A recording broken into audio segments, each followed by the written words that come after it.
The pregnancy test was positive, and I knew it wasn't mine. I stared at the pink lines through the bathroom keyhole, watching my wife Olivia hold the plastic stick with trembling hands. She didn't know I was there, didn't know I'd been tracking her period cycle for months, didn't know that we hadn't had closeness in over 2 months. The math was simple, brutal, and absolutely damning. Before we dive deeper into this story, I have one small request. Please subscribe, drop a like, comment, and hit that hype button to boost this channel so more people can discover these incredible Reddit stories. My name is Jack Turner, and I'm a financial analyst. Numbers don't lie, people do. And my wife had been lying for a very long time. I backed away from the door silently, my heart hammering against my ribs like a caged animal. 22 years of marriage, 2 kids in college, a mortgage in Austin's most prestigious neighborhood, and now this. I walked to my home office, closed the door, and sat in my leather chair, staring at the family photos lining my desk. Every smile suddenly looked forced, every embrace hollow. The house felt different now, like the air itself had turned toxic. Our suburban paradise on Maple Ridge Drive, with its manicured lawns and gossip-hungry neighbors, had become a stage for the most elaborate deception of my life. Olivia had been playing the perfect wife while I played the fool. My phone buzzed, a text from my buddy Pete at work. "Drinks tonight? You look like you need it." Pete Rodriguez had been my closest friend since we started at Morrison Financial 5 years ago. He had an uncanny ability to read people, which made him excellent at client relations and even better at detecting bullshit. If he thought I looked stressed, I probably looked like hell. I texted back, "Rain check. Family stuff." Family stuff. What a joke. I didn't even know what family meant anymore. The bathroom door opened upstairs. Olivia's footsteps moved toward our bedroom, then back to the bathroom. I heard the toilet flush. Destroying evidence, probably, but I'd already seen enough. I opened my laptop and started researching private investigators in Austin. If Olivia thought she could pass off another man's child as mine, she had severely underestimated my capacity for strategic thinking. I'd spent my entire career analyzing complex financial situations, finding patterns others missed, exposing fraud. This was just another case of creative accounting. The first PI's website looked professional. David Chen, former police detective, specialized in marital investigations. I bookmarked his page and kept searching. I needed someone thorough, discreet, and completely ruthless. This wasn't going to be some amateur operation. "Jack?" Olivia's voice drifted down from upstairs. "Can you come here for a minute?" I closed the laptop and composed my face into what I hoped looked like normal husband expression. The performance of a lifetime was about to begin. I found her sitting on our bed, still in her yoga clothes, looking radiant, in that way pregnant women supposedly glow. Except the glow felt sinister now, like radiation from a toxic waste dump. "I have something to tell you," she said, patting the bed beside her. I sat down, maintaining careful distance. "What's up?" She took my hand, and I fought the urge to pull away. Her skin felt cold, clammy. "Jack, we're going to have a baby." I stared at her face, searching for any sign of guilt, any tell that might reveal her consciousness of the lie she was about to build our future on. Nothing. She was either a sociopath or an Oscar-worthy actress. "That's..." I paused, letting the moment stretch. "That's incredible news." She beamed and threw her arms around me. "I know we weren't trying, but sometimes the universe has other plans, right?" The universe. Right. The universe apparently involved her sleeping with someone else while I worked 60-hour weeks to maintain our lifestyle. "How far along?" I asked. The doctor said about 6 weeks. 6 weeks ago, I'd been in Chicago for a client presentation. Olivia had stayed home with what she claimed was food poisoning. I'd called to check on her that Thursday night, and she hadn't answered until almost midnight. "Sorry, honey, I was sleeping. This bug really knocked me out." Now I knew what kind of bug she'd been dealing with. We should celebrate, I said. Maybe invite some friends over this weekend. Oh, that sounds wonderful.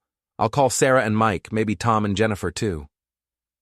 Sarah and Mike Henderson lived 3 houses down. Mike was a real estate developer who'd made a fortune during Austin's boom years. He drove a Tesla, wore expensive watches, and had the kind of confident swagger that seemed to attract women like flies to honey. Tom and Jennifer Walsh were newer friends, part of Olivia's yoga crowd. Jennifer ran a successful marketing agency, and Tom worked in tech. These were the people we'd built our social circle around, the couples who defined what success looked like in our neighborhood. They'd be the perfect audience for Olivia's announcement, and the perfect witnesses for what I was planning. I'll handle the food, I said. You just focus on taking care of yourself. She kissed my cheek, and I tasted betrayal. That night, after Olivia fell asleep, I went back to my office and called David Chen's number. It went to voicemail. Mr. Chen, this is Jack Turner. I need to discuss a confidential matter regarding my wife. Please call me back at your earliest convenience. I'll pay whatever your rates are. I hung up and opened a new browser window. Time to do some preliminary research of my own. Olivia's social media accounts painted the picture of a devoted wife and mother. Photos of us at charity events, family vacations, romantic dinners. But looking closer, I noticed something I'd missed before. In the past 3 months, there were several photos taken at places I'd never been, events I'd never attended. A wine tasting in downtown Austin, a gallery opening in the Arts District, a charity golf tournament at the country club. I'd been working late those nights, staying at the office until 9 or 10, sometimes later. Olivia had always been understanding, supportive of my career ambitions. Do what you need to do, honey. I'll find something to keep myself busy. She certainly had. I scrolled through her Instagram posts, studying faces in the background, looking for patterns. And there he was, in 3 different photos, always positioned just outside the main frame, but clearly visible if you knew to look. Tall, athletic build, salt and pepper hair, expensive clothes. He looked familiar, but I couldn't place him. I screenshot the photos and cropped them to focus on his face. Tomorrow, I'd show them to Pete. He knew everyone in Austin's business community. My phone rang. David Chen. Mr. Turner, I got your message. I'm sorry to call so late, but I wanted to reach you while you were likely to be alone. Can you talk?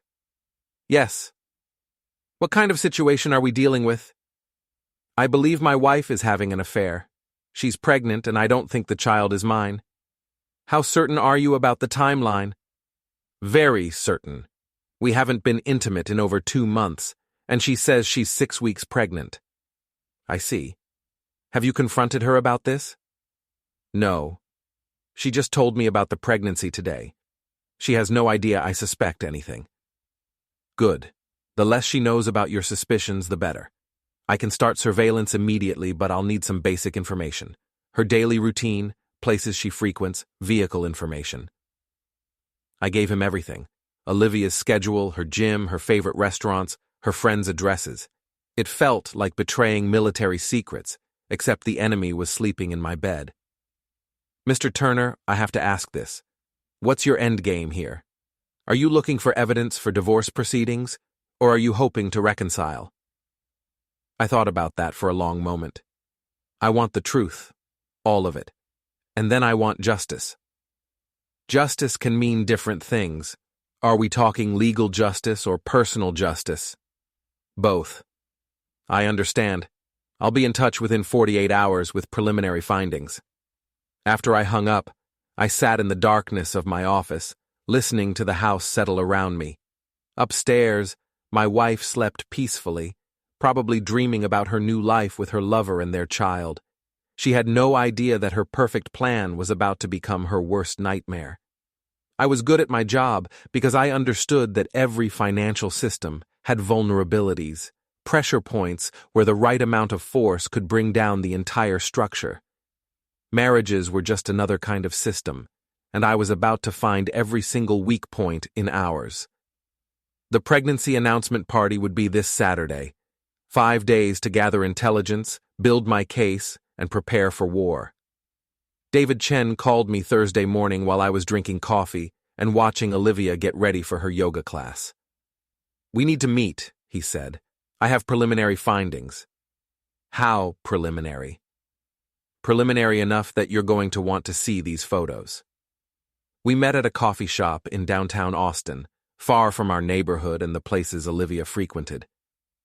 Chen was exactly what I'd expected from a former cop turned private investigator, methodical, direct, and completely without sentiment. He slid a manila envelope across the table. "Your wife met with the same man 4 times in the past 3 days, twice for lunch, once at a hotel, and once at his residence." I opened the envelope. The photos were high resolution and damning. Olivia and her mystery man holding hands across a restaurant table. Olivia entering the Four Seasons downtown. Olivia leaving a mansion in Westlake Hills at 11 p.m. "Do you know who he is?" Chen asked. I studied the man's face. He looked to be in his mid-40s, well-dressed, confident, and suddenly I remembered where I'd seen him before. "Miles Bradford," I said. "He's a real estate developer. We met him at a charity auction last year." "Bradford Development Group," Chen confirmed, "worth about $50 million according to public records. Married to Susan Bradford for 18 years, 2 kids. So he's cheating on his wife with mine. It gets worse. I ran a background check. This isn't his first affair. He's been linked to at least 3 other married women in the past 5 years. Your wife fits his pattern perfectly." I felt something cold and sharp settle in my stomach. What pattern? Attractive wives of successful but busy professionals. He targets women who feel neglected, isolated. He's got a system. Charity events, wine tastings, art galleries, places where wealthy wives go to feel cultured and important. And the hotel?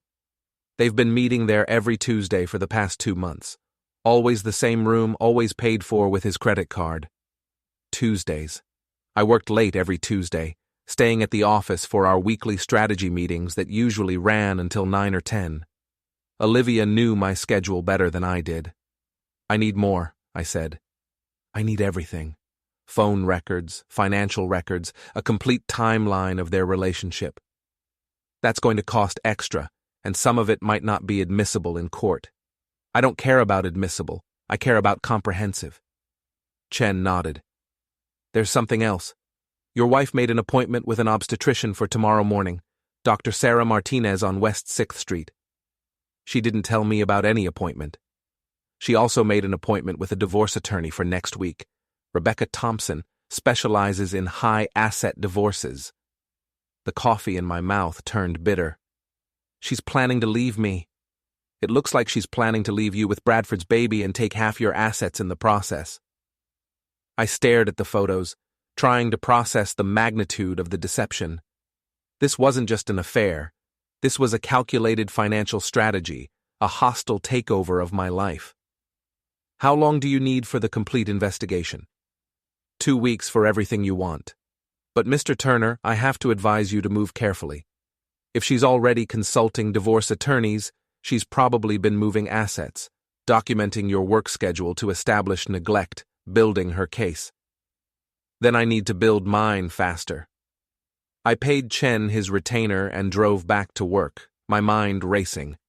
At Morrison Financial, I had access to resources that most betrayed husbands could only dream of. Credit monitoring services, asset tracking software, forensic accounting tools. If Olivia wanted to play financial warfare, she'd picked the wrong opponent. Pete knocked on my office door around noon. "You look like someone ran over your dog. What's going on?" I closed my laptop and gestured for him to sit down. Pete and I had been through enough together that I trusted him completely. He'd covered for me during my divorce from my first wife, helped me through my father's death, and never once betrayed a confidence. "Olivia's having an affair," I said. "She's pregnant with the guy's kid, and she's planning to divorce me." Pete's face went through several expressions before settling on controlled anger. "Are you sure?"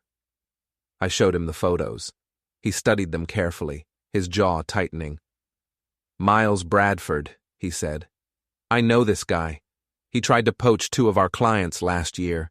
Real piece of work. Thinks he's God's gift to Austin society. What else do you know about him? He's leveraged to the hilt. All that wealth is built on debt and speculation. If the real estate market takes a downturn, he's screwed.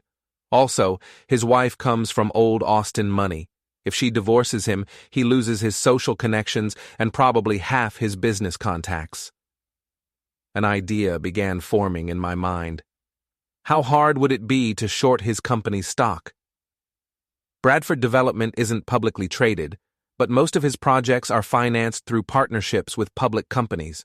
Why? Because I'm going to destroy him. Pete leaned back in his chair.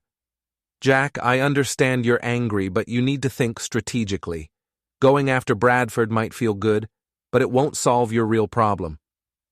My real problem is that my wife thinks she can humiliate me and get away with it. She's about to find out how wrong she is. What about the party this weekend? I'd forgotten about the pregnancy announcement party. The irony was perfect. The party is still happening. In fact, I'm going to make sure it's memorable. That afternoon, I made a series of phone calls. First, to a DNA testing company that offered discreet paternity services. Second, to Rebecca Thompson's law office, where I made an appointment for the day after Olivia's. Third, to my own attorney, Marcus Webb, who specialized in asset protection for high-net-worth individuals.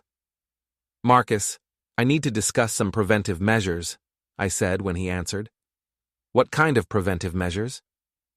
The kind that protect me from a wife who's planning to take half my assets and disappear with her lover. Come in tomorrow morning. Bring all your financial statements, property deeds, and any prenuptial agreements. We don't have a prenup. Then bring everything else, and prepare for an expensive education in Texas divorce law. That evening, I watched Olivia prepare dinner with new eyes. Every smile seemed calculated. Every casual question about my day felt like intelligence gathering. She moved around our kitchen like an actress playing a role, and I realized she probably had been for months. How was work today? She asked, setting plates on our dining room table. Busy. We're working on a new acquisition that could be huge for the company. That's wonderful. Will it mean more travel? There it was. She wanted to know my schedule, probably so she could plan more rendezvous with Bradford. Probably. Why? Oh, just thinking about the baby. I want to make sure we spend as much time together as possible before things get crazy. The baby, Bradford's baby, the centerpiece of her deception. Speaking of the baby, I said, shouldn't you see a doctor soon? Get a proper prenatal checkup? She paused, fork halfway to her mouth. I already made an appointment. Tomorrow morning, actually. I'll come with you. Oh, that's sweet, but you don't need to miss work. It's just a routine appointment. I want to be there. This is our first child together in 20 years. I want to be involved in everything. The lie came easily. We'd had 2 children together, both now in college. But I wanted to see how she'd react to the pressure of having me present during her deception. Of course, she said, but I caught the flicker of panic in her eyes. I'll call and make sure they can accommodate both of us. Perfect. What time is the appointment? 10:30. I made a mental note to call Chen and have him photograph us entering and leaving the doctor's office together. If Olivia was building a case that I was an absent, neglectful husband, I was going to document my sudden transformation into the world's most attentive father-to-be. After dinner, while Olivia took a bath, I went to my office and opened my laptop. Time to do some research on Miles Bradford's business empire. Bradford Development Group had dozens of ongoing projects throughout Austin and the surrounding areas. Shopping centers, apartment complexes, luxury housing developments. All of them financed through a complex web of partnerships, loans, and investment groups. I started making a list of his financial partners, cross-referencing them with Morrison Financial's client database. 3 matches. 3 companies that we provided investment advice for, companies that had significant exposure to Bradford's projects. if those companies suddenly became concerned about Bradford's personal stability, his reputation, his ability to manage complex projects while dealing with personal scandals. Well, that could create some interesting complications for his business operations. My phone buzzed with a text from an unknown number. Looking forward to seeing you tomorrow. Miles. The text was clearly meant for Olivia. Bradford had sent it to the wrong number, probably confused by similar contact entries in his phone. I screenshot the message and forwarded it to Chen, then deleted it from my phone. But first, I memorized Bradford's number. Tomorrow was going to be very interesting. The next morning, I woke up early and made breakfast for Olivia. Pancakes, fresh fruit, orange juice, coffee, the works. I wanted her to feel loved and supported right up until the moment I destroyed her life. "This is so sweet," she said, sitting down at our kitchen island. "You didn't have to do all this." "I want to take care of you," I said, pouring myself coffee. "Both of you." She smiled, and for a moment I almost felt guilty about what I was planning. Then I remembered the photos of her with Bradford, and the guilt evaporated. Dr. Martinez's office was in a medical complex near downtown Austin. I held Olivia's hand as we walked in, playing the role of excited father-to-be. The receptionist smiled at us warmly. "Mr. and Mrs. Turner, Dr. Martinez will see you shortly." We sat in the waiting room, surrounded by other couples, most of them younger than us, all of them presumably carrying their husbands' children.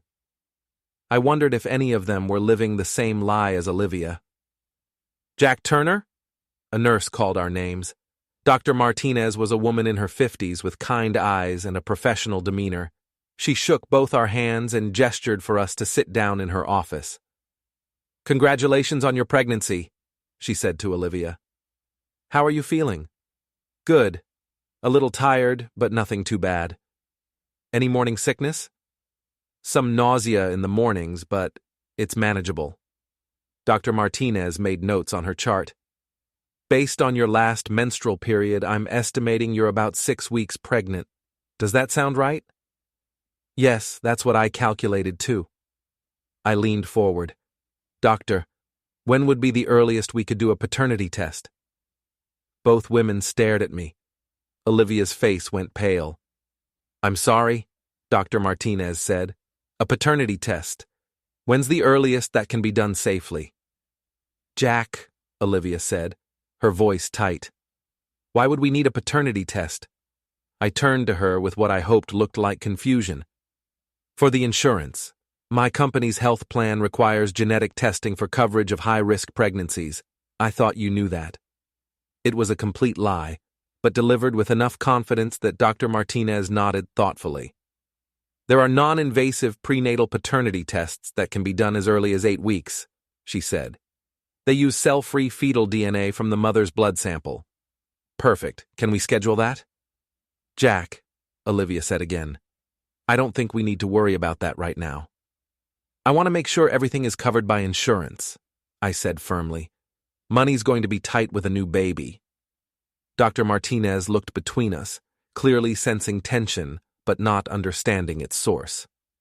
Why don't we focus on today's examination first, and then we can discuss additional testing? The ultrasound confirmed what we already knew. Olivia was pregnant, approximately 6 weeks along. I stared at the grainy image on the screen, knowing I was looking at Miles Bradford's child, and felt nothing but cold anger. Everything looks normal, Dr. Martinez said. The fetal heartbeat is strong. That's wonderful, I said, squeezing Olivia's hand. When can we schedule the paternity test? I'll have my staff call you with available appointments, Dr. Martinez said. It should be in about 2 weeks. As we left the office, Olivia was unusually quiet. I could feel her tension radiating like heat from a furnace. Why are you so insistent on the paternity test? She asked as we got in the car. I told you it's for the insurance. I've never heard of insurance requiring paternity tests. It's a new policy. Something about genetic liability and risk assessment. She didn't say anything else during the drive home, but I could see her mind working, trying to figure out if I suspected anything or if I was really just being thorough about insurance coverage. When we got home, she went upstairs to take a shower. I went to my office and called Chen. "How did it go?" he asked. "She's definitely pregnant, and she's definitely nervous about the paternity test. What do you have for me?" "More photos, and something interesting. Bradford's wife filed a missing persons report on him yesterday. Apparently, he didn't come home Wednesday night." "Where was he?" "According to hotel records, he was at the Four Seasons with your wife." I felt a surge of satisfaction. His wife is getting suspicious. More than suspicious. I have a contact in the police department. She told them she thinks he's having an affair and might be planning to leave her. Perfect. What else? I've been monitoring your wife's phone records. She's been texting Bradford constantly, but she's also been in contact with someone else, a woman named Patricia Chen, who runs a high-end private investigation firm. She hired a PI to investigate me? It looks like it. Patricia Chen specializes in asset discovery for divorce cases. She helps wives find hidden money, offshore accounts, that sort of thing. The scope of Olivia's deception was staggering. This wasn't a simple affair that had gotten out of hand. This was a coordinated campaign to extract as much money as possible from our marriage while minimizing her own losses. "David, I need you to find out everything you can about Patricia Chen's investigation. I want to know what she's looking for, what she's found, and what Olivia's legal strategy is going to be." "That's going to be expensive and possibly illegal." "I don't care about expensive, and I trust you to stay on the right side of legal." After I hung up, I sat in my office and tried to process the magnitude of what I was dealing with. Olivia wasn't just cheating on me. She was systematically dismantling our marriage, probably with Bradford's financial support and professional guidance. But she'd made one crucial mistake. She'd underestimated me. I opened my laptop and started researching Patricia Chen's firm. If I knew what kind of assets they were looking for, I could start moving things beyond their reach. Offshore accounts, trusts, business partnerships. I had options that Olivia probably didn't even know existed. My phone rang. "Pete. How did the doctor's appointment go?" "About as well as expected. She's definitely pregnant and she's definitely nervous about paternity testing." "And the party tomorrow?" "Still happening. In fact, I've decided to make it a bigger celebration. I'm inviting some additional guests." "Like who?" "Miles Bradford and his wife." Pete was quiet for a moment. "Jack, that's playing with fire." "Good. I want to watch them all burn." That evening, I called the Bradfords' home number. Susan Bradford answered on the third ring. "Mrs. Bradford, this is Jack Turner. We met at the Children's Hospital charity auction last year." "Oh yes, I remember. How are you?" "I'm wonderful, thank you. My wife and I are having a small celebration tomorrow evening, and we'd love to have you and Miles join us. It's a pregnancy announcement party." There was a pause. "That sounds lovely, but I'm not sure Miles will be available. He's been working very long hours lately." "Of course. Well, the invitation is open if his schedule clears up. We're starting at 7. I gave her our address and hung up, knowing that she'd spend the rest of the evening wondering why her missing husband had been invited to a pregnancy announcement party by people they barely knew. The trap was set. Tomorrow night, all the players would be in the same room, and the truth would finally come to light. Saturday evening arrived with the kind of perfect weather that made Austin famous. Clear skies, comfortable temperature, a gentle breeze that carried the scent of barbecue and blooming flowers through our neighborhood. I'd spent the day preparing our house for what would either be the most awkward dinner party in suburban history or the most satisfying moment of my life. Probably both. Olivia had been nervous all day, checking her phone constantly, applying and reapplying makeup, changing clothes 3 times. She'd settled on a flowing dress that cleverly concealed her barely there pregnancy bump while still looking elegant enough for a celebration. "Are you sure we shouldn't wait a few more weeks before telling everyone?" she asked for the 5th time as she arranged flowers in our living room. "Why wait? We're happy, we're healthy, and we want to share our joy with our friends." She smiled, but it didn't reach her eyes. Of course. I'm just nervous, I guess. It feels so real once other people know. Real. That was one word for it. The first guests arrived at 7 sharp. Sarah and Mike Henderson from down the street, carrying a bottle of expensive champagne and wearing the kind of clothes that screamed, "We have money and want you to know it." "Jack! Olivia!" Sarah hugged us both enthusiastically. "We're so excited to hear your big news." Mike shook my hand with his trademark firm grip. "Congratulations, man. Olivia looks radiant." Tom and Jennifer Walsh arrived 15 minutes later, followed by Pete and his wife Maria. By 7:30, our living room was full of couples drinking wine and making small talk about property values, vacation plans, and the latest Austin restaurant openings. At 7:45, the doorbell rang. "I'll get it," I said, walking to the front door with my heart pounding. Susan Bradford stood on our doorstep, looking elegant but tired. She was alone. "Mrs. Bradford," I said, opening the door wide. "Thank you so much for coming. Please call me Susan, and thank you for inviting us. I'm afraid Miles couldn't make it. He's dealing with some business emergency." "Of course he is," I said, guiding her into the living room. "Let me introduce you to everyone." I watched Olivia's face when she saw Susan Bradford. For just a moment, her composure cracked, and I saw pure panic in her eyes. Then she recovered, walking over with a bright smile. "Susan, what a lovely surprise. I didn't know you were coming."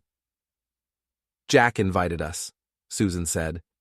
"Though I have to admit, I was a bit surprised by the invitation. We don't know each other very well." "Well, we're hoping to change that," I said smoothly. "Austin's a small town, especially in our social circles. We should all be friends." I introduced Susan to the other guests, noting how she seemed to relax as the conversation flowed around her. She was clearly a woman who was comfortable in social situations, probably from years of charity events and business dinners. At 8 o'clock, I called for everyone's attention. "Thank you all for coming tonight," I said, raising my wine glass. "Olivia and I have some exciting news to share." The room fell silent. Olivia stood beside me, her hand resting on her stomach, looking every inch the glowing, expectant mother. "We're going to have a baby," I announced. The room erupted in congratulations, hugs, and excited chatter, everyone except Susan Bradford, who was staring at Olivia with a strange expression. "How wonderful," Susan said quietly. "When are you due?" "Early next year," Olivia replied. "We're still getting used to the idea ourselves." "I'm sure you are," Susan said. "It must have been quite a surprise." There was something in her tone that made the conversation around us pause. I could feel the tension building like static electricity before a storm. "All the best surprises are unexpected," I said. "Speaking of surprises, where did you say Miles was tonight?" "A business emergency," Susan repeated, but her voice was strained. "What kind of business emergency happens on a Saturday night?" Pete asked innocently. Susan's composure finally cracked. "The kind that involves hotel rooms and other people's wives." The silence that followed was deafening. Olivia's face went white. "Susan," she said carefully, "I think there might be some misunderstanding." "Is there?" Susan turned to face her directly. "Because my husband has been disappearing for months, coming home smelling like perfume that isn't mine, and yesterday I found hotel receipts in his jacket pocket. Receipts for rooms he shared with someone named Olivia."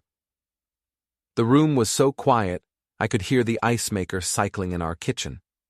"I don't know what you're talking about," Olivia said, but her voice was shaking. "Don't you?" Susan opened her purse and pulled out a stack of photographs. "Because I hired a private investigator, and these pictures tell a very different story." She spread the photos across our coffee table like playing cards. Olivia and Miles at restaurants, entering hotels, kissing in parking lots. The evidence was overwhelming and undeniable. Our guests stared at the photos in shocked silence. Then all eyes turned to me, waiting to see how I would react to the public destruction of my marriage. I looked at the photos, then at Olivia, then at Susan Bradford. "Well?" I said calmly. "This is awkward." Olivia started to cry. "Jack, I can explain." "Can you? Because I'm really curious to hear how you explain being pregnant with another man's child." The words hit the room like a physical blow. Sarah Henderson gasped. Mike stepped back as if he'd been slapped. Tom and Jennifer exchanged shocked glances. "How did you know?" Olivia whispered. "The same way Susan knew about Miles. I hired my own investigator." I pulled out my phone and showed her the photos Chen had taken. "Did you really think I wouldn't notice that we haven't had closeness in 2 months?" Olivia collapsed into a chair, sobbing. "I'm sorry. I'm so sorry. It just happened." "No," I said, my voice getting harder. "It didn't just happen. You planned this. You hired Patricia Chen to investigate my assets. You consulted with Rebecca Thompson about divorce strategy. You were going to pass off Bradford's child as mine and take half of everything I've worked for." The room was stunned into silence. Our friends, our neighbors, the people we'd shared dinners and holidays with, were witnessing the complete implosion of what they'd thought was a happy marriage. "Is that true?" Sarah asked Olivia. "Were you really planning to divorce Jack?" Olivia couldn't speak. She just sat there crying, her perfect façade finally shattered. Susan Bradford stood up slowly. "I think I should go." "Actually," I said, "I think you should stay, because Miles is on his way here." "What?" I held up my phone. I texted him from Olivia's phone an hour ago, told him there was an emergency and he needed to come immediately. As if on cue, the doorbell rang. "That would be him now," I said. I opened the door to find Miles Bradford looking frantic and disheveled. He pushed past me into the living room, then stopped when he saw his wife sitting with our guests, surrounded by photographs of his affair. "Susan," he said, "I can explain." "Can you?" she asked, her voice ice cold. "Can you explain why you're here? Can you explain whose baby that is?" Miles looked at Olivia, who was still crying, then at me, then back at his wife. For the first time since I'd known him, he looked small and powerless. "The baby is mine," he said quietly. And there it was, the confession that would change everything. Our guests started gathering their things, clearly uncomfortable with the domestic drama unfolding in our living room. Within 10 minutes, Pete and I were alone with the two cheating couples, watching 22 years of marriage and 18 years of another marriage disintegrate in real time. "So what happens now?" Miles asked. I smiled for the first time all evening. "Now you both get exactly what you deserve." The next morning, I woke up alone in my house for the first time in 22 years. Olivia had left with Miles around midnight, after I'd made it clear that she was no longer welcome in our home. Susan Bradford had driven herself home in Miles's Tesla, leaving him to figure out his own transportation. I made coffee and sat in my kitchen, surrounded by the debris of the previous night's party. Dirty glasses, crumpled napkins, and the photographs that had destroyed 2 marriages scattered across my dining room table. My phone rang. David Chen. "I saw the news," he said. "How are you holding up?" "What news?" "Check the Austin Chronicle's website." I opened my laptop and navigated to the local news site. The headline made me smile. "Local real estate mogul's marriage implodes at neighborhood party." The article was brief, but devastating. Someone at the party had apparently called a reporter friend, and the story of Miles Bradford's affair, his wife's public confrontation, and the revelation about Olivia's pregnancy had made it into the Sunday morning edition. "This is just the beginning," Chen said. "I've been monitoring social media all night. The story is spreading through Austin's social circles like wildfire." "Good. What about the financial investigation?" "That's why I'm calling. Patricia Chen's firm has been digging into your assets for 6 weeks. They've identified your investment accounts, your retirement funds, even the college funds for your kids.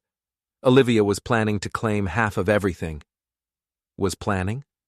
Past tense. I had a conversation with Rebecca Thompson's office this morning. Olivia's divorce attorney is no longer representing her. Why not? Because adultery changes everything in Texas divorce law. Olivia's not entitled to half your assets if she's proven to be at fault for the marriage's breakdown. I felt a surge of satisfaction. And the proof is overwhelming. More than overwhelming.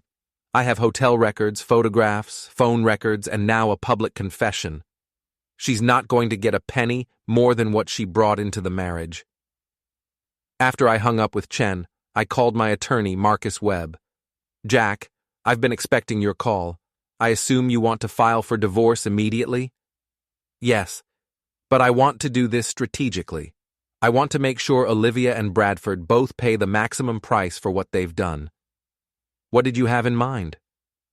I want to file a civil suit against Bradford for alienation of affection. I want to go after his business assets, his reputation, everything.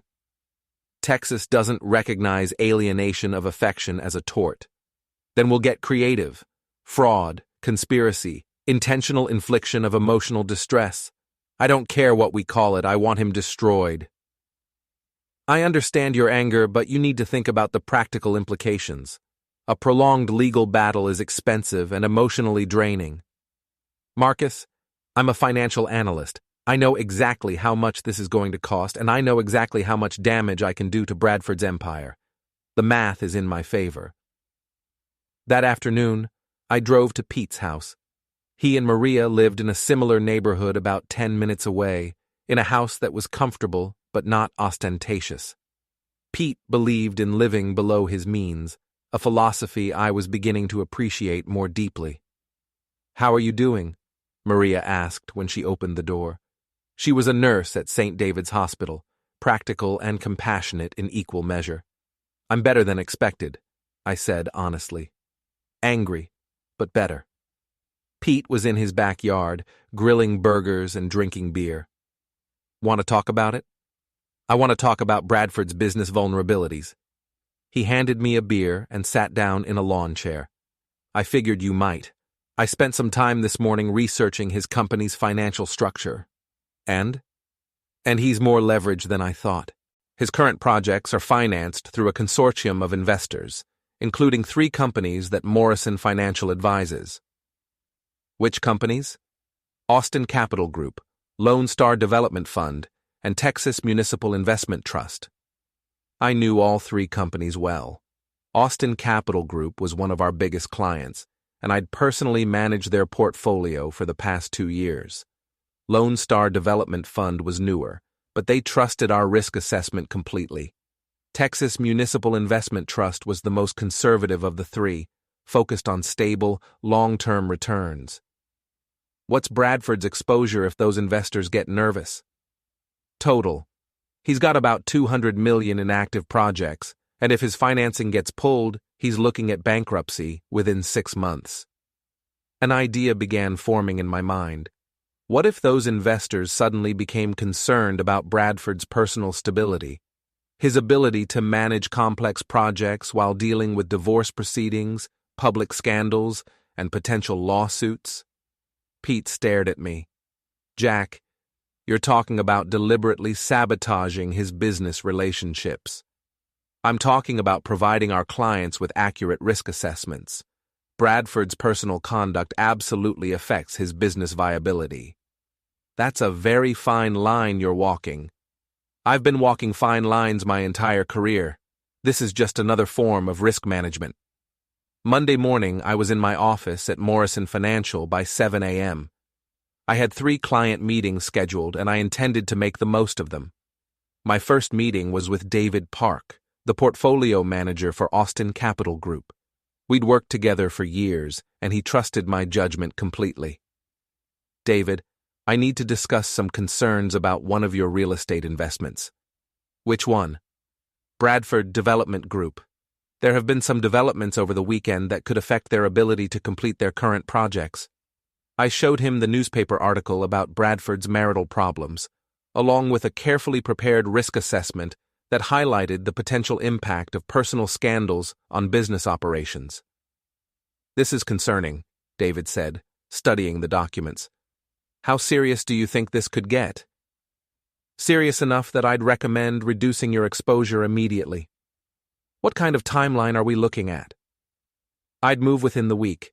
These situations tend to escalate quickly." My second meeting was with Rebecca Martinez from Lone Star Development Fund. The conversation followed a similar pattern, with the same result. By noon, I'd planted seeds of doubt about Bradford's stability with two of his major investors. My third meeting was with Thomas Chen from Texas Municipal Investment Trust. He was the most conservative of my clients and the most risk-averse. "Thomas, I have a fiduciary duty to inform you about a potential problem with one of your investments." I showed him the same materials I'd shown the others, emphasizing the conservative fund's need to avoid any hint of scandal or instability. "This is exactly the kind of situation we try to avoid," he said. "How quickly can we divest?" "I can have the paperwork ready by tomorrow." By Tuesday afternoon, Miles Bradford had lost financing for 3 major projects. By Wednesday, the story of his affair and its financial consequences was spreading through Austin's business community like a virus. My phone rang Thursday morning. Unknown number. "Jack Turner?" "Yes." "This is Miles Bradford. We need to talk." "I don't think we have anything to discuss." "I think we do. I'm losing everything because of what you're doing." "You lost everything because of what you did. I'm just making sure everyone knows about it." "Meet me for lunch. 1 hour. I'll explain everything." "There's nothing to explain, Miles. You slept with my wife, got her pregnant, and planned to destroy my marriage. The only thing left to discuss is how much you're going to pay me in damages." "Jack, please, I'm begging you." The desperation in his voice was music to my ears. 1 hour, Café Blue on South Lamar. I arrived at the restaurant to find Bradford already there, looking like he'd aged 10 years in 4 days. His expensive clothes were wrinkled, his hair was uncombed, and his hands were shaking as he drank coffee. "Thank you for coming," he said as I sat down. "You have 5 minutes." "I know you're angry, and you have every right to be. What I did was wrong, unforgivable. But destroying my business won't bring Olivia back. I don't want Olivia back. I want justice." "Justice? You've already gotten justice. My wife left me, my reputation is ruined, and now I'm losing my company. What more do you want?" I leaned across the table. "I want you to understand that actions have consequences. You thought you could take whatever you wanted without paying a price. You were wrong. I'll pay you whatever you want. Money, property, anything. Just stop what you're doing." "Miles, you still don't get it. This isn't about money. This is about making sure that you and Olivia never forget the cost of betrayal." I stood up to leave, then turned back. "Oh, and Miles, the baby isn't yours either." His face went white. "What?" "I had Olivia followed for 2 months. She's been seeing a third man, a doctor at the fertility clinic where she's been getting treatments.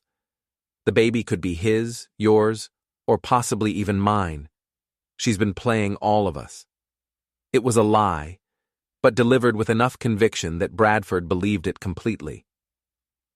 I walked out of the restaurant, leaving him staring into his coffee cup, with the expression of a man who'd just realized he'd lost everything for nothing.